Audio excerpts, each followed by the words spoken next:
It's about 700 people, unincorporated. We actually have some acreage and a farmhouse that we bought 27 years ago. So it's where we raised our kids. We have 2 adult children, and it's just very much agricultural area, and we just love it. What was your reasoning for wanting to run for office, join political office in the first place? I say it was by accident, because it's something I never thought that I would do, in my lifetime. Those who knew me in school knew I didn't like getting up and standing up in front of people and speaking. But I'll tell you, a lot of people encouraged me to run. And the thing that I loved most was just really helping people. And when I worked for Congressman Ethercutt, who was the 5th Congressional District Congressman, I ran his Northern District office. And it ignited something in me I didn't know I had, which was really fighting for people and working with people and trying to make sure their voices are heard. And I never dreamed it would land me in a position like this, but I am grateful, and it's an honor. As you mentioned, you worked for Congressman Nethercutt. You worked for Kathy McMorris Rogers, who later represented your area. You were working with Joel Kretz as a legislative aide. After you joined the state house, Jacqueline Maycumber, who was your legislative aide, then became the 7th District state representative. It seems like you had a network of support going into office. Sure. I can tell you that running for office was the hardest thing I've ever done. There were 5 of us in the primary. I never thought it was mine. I did not go in with that attitude. It was a lot of hard work, going door to door and just meeting people where they're at and letting them know that they can come and talk with me, and I'll sit and listen. And so it by no means, I did have those relationships, absolutely, and I still do, but I never thought that it was just going to be something that was automatic. Prior to redistricting, you represented at least part of Spokane County, Pend Oreille County, Stevens, Ferry, and a portion of Okanogan County. You've been redistricted as of 2021, and the 7th District is now geographically the largest of the legislative districts. Yes. So you have a lot of ground to cover. So that constituent service that you mentioned, is it more difficult to do with that much territory to cover? The hardest part is I like being in person. I like being approachable, available, and I still think I can do that. I am doing it differently, but that doesn't mean that I don't want to be in person. Utilizing this technology virtually, a lot of phone calls, making sure that people know that I'm available, is what I think has been my trademark throughout my time in the legislature. And I want to continue that. But actually, my husband has roots in Douglas County. His aunt was the district court judge, Judy McCauley. And so we have family in the area, so I'm not totally unfamiliar with it, but great people, great issues. I'm having a lot of fun just getting to know folks. So getting ready for the 2024 legislative session, a shorter session, but there's a lot of questions, a lot of issues at stake. Cultivate Washington was something that you and other senators and representatives from agricultural areas started talking about in the recent months. So talk about Cultivate Washington and the agricultural legislative agenda that you want to get across. The whole area and the area I represent, very agricultural. But we also need to remember it's the 2nd largest economic driver in the state of Washington. And when we think about food production, whether it's orchards or it's cattle or it's hay fields, whatever that ends up being, our wheat farms, it's important to make sure that continues to be a mainstay. And oftentimes our urban legislators, urban communities are really far removed from agriculture. And so I think with some of the decisions that the legislature has made, the carbon work and the impact of agriculture and just the environmental policies, we wanted to make sure Cultivate Washington was really putting agriculture at the forefront and really helping people understand the value of it and the impact of the policies that we pass in the state of Washington. And obviously to encourage microfood production in our communities. We saw that with COVID. and just the supply chain issues.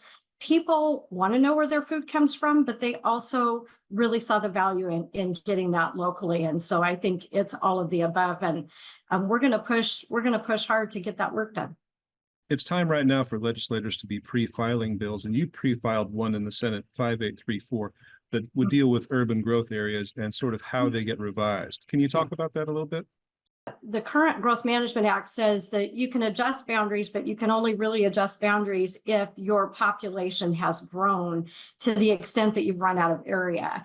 And that has been a real stumbling block for a lot of jurisdictions, especially in our rural communities where growth is occurring slowly, but you still have growth in other areas. And so I'm hoping that that's going to be responsive and help. You know, the Growth Management Act has impacted both the urban areas and our rural areas. It's about how cities grow and counties grow and where they grow and is there infrastructure. What we also know is that it's become very rigid with a lot of appeals and litigation.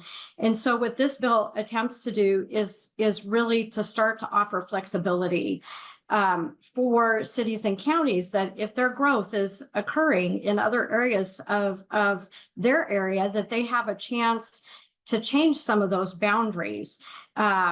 We've been, you know, it's about introducing flexibility. I'm not wild about GMA, but it's here. I don't think it's going away. So how can we identify things that are helpful to counties and cities to encourage that growth, encourage housing, be responsive to that? It's been very bipartisan so far. We've had the environmental community sitting at the table for this. They have important issues they want to consider. Cities and counties have been at the table, and urban and rural legislators. So I'm proud of that, and I think it has a good chance, but we'll see. Well, this shorter legislative session, to my understanding, talking with Senator Hawkins and with Representative Maycomber, is kind of a period where you can go in and make some amendments, adjustments to recently passed legislation. And the most recent legislative session was very knocked down, drag out. It was. There were a lot of things that were passed. Republicans like yourself felt kind of overridden. Are there particular pieces of legislation that have just been passed that you'd like to go back and amend in this coming session? We need to fix the agricultural exemption in the Climate Commitment Act. We need to make sure that, in fact, that they are that they are not paying those surcharges. That has had a tremendous hit to our agricultural folks.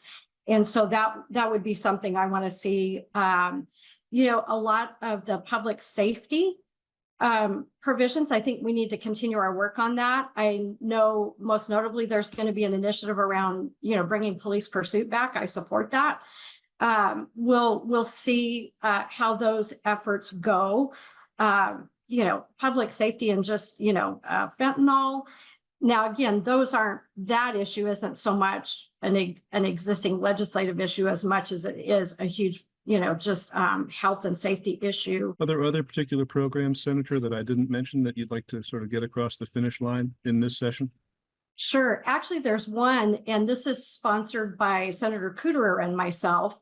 It has to do with pharmacy benefit managers, a huge cost driver for individuals' access to medication they need, as well as the cost of that medication. It's kind of what I like to characterize as a middleman between the insurers and between the patients, and worked on it for a number of years in a larger scale. But this is a bill I'm working on with her to actually regulate them.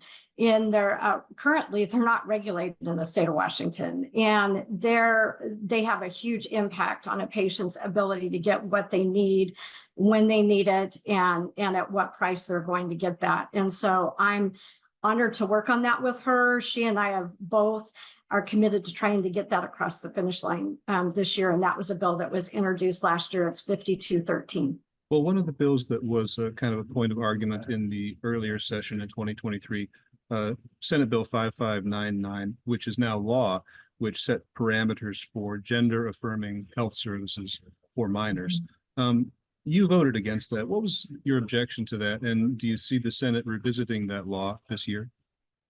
Well, I'll tell you what, it's the it was one of the worst bills, I've seen. And I think the reason I would characterize it that way isn't because of the individuals who seek that kind of treatment. It really has to do with the state's involvement in the parents' role, with their children.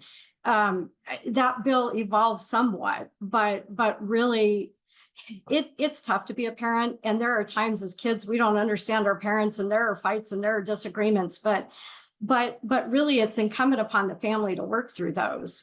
What they have now done with that bill is essentially say, if that child just simply disagrees with parents who may not support their decision, they can now essentially run away, go to safe houses. The parent may or may not be subject to the Child Protective Services. They have now increased the role that they may have in a family, where before it was really for safety, for welfare.